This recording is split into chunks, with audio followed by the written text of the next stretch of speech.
Hey guys, welcome to In the Kitchen with Kip. Today we're going to be making Surfari Salsa in your casa.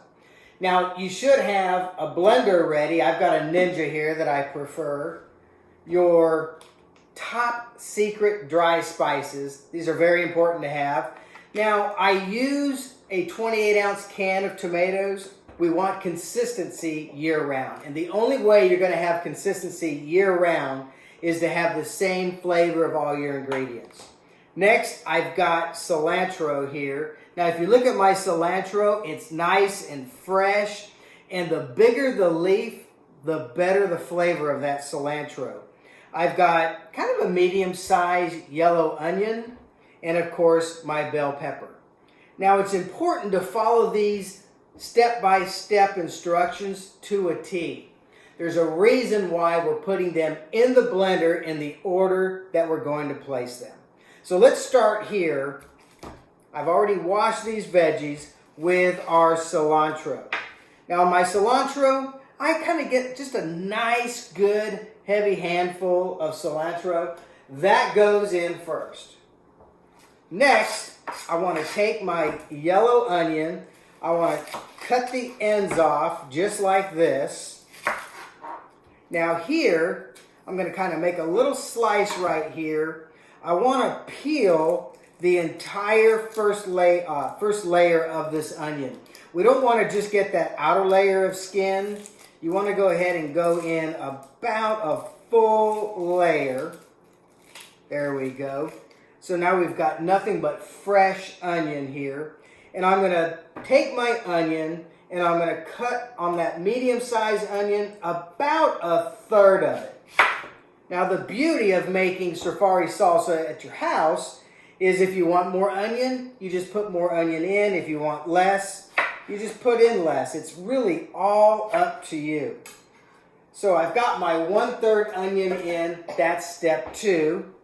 Next, I want to go ahead and I'm going to get my fresh bell pepper.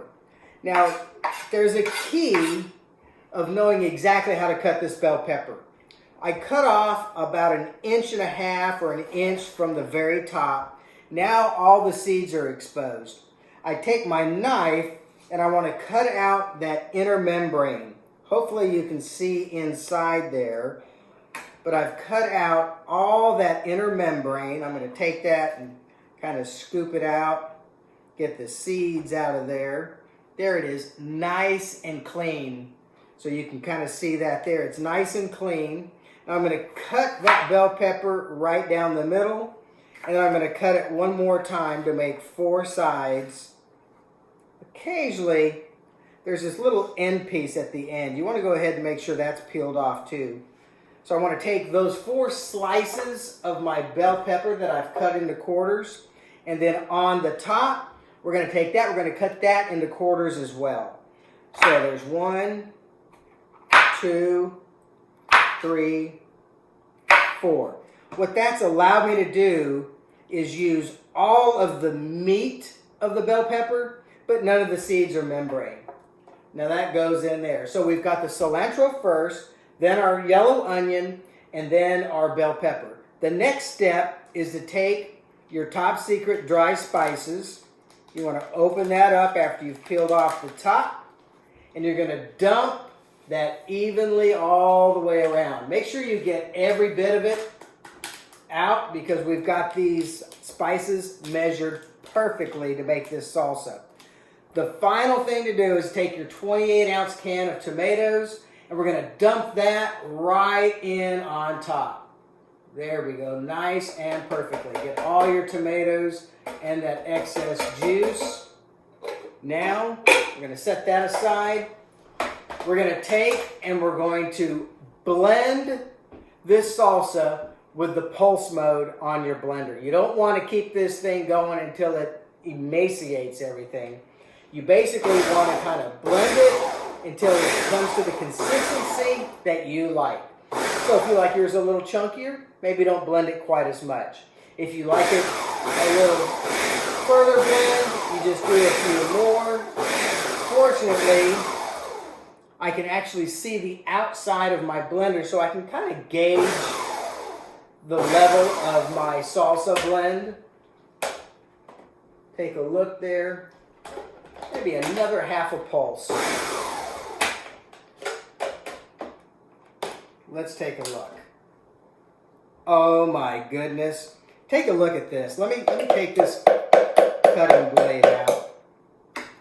And let's take a look at what this salsa actually looks like. Wow.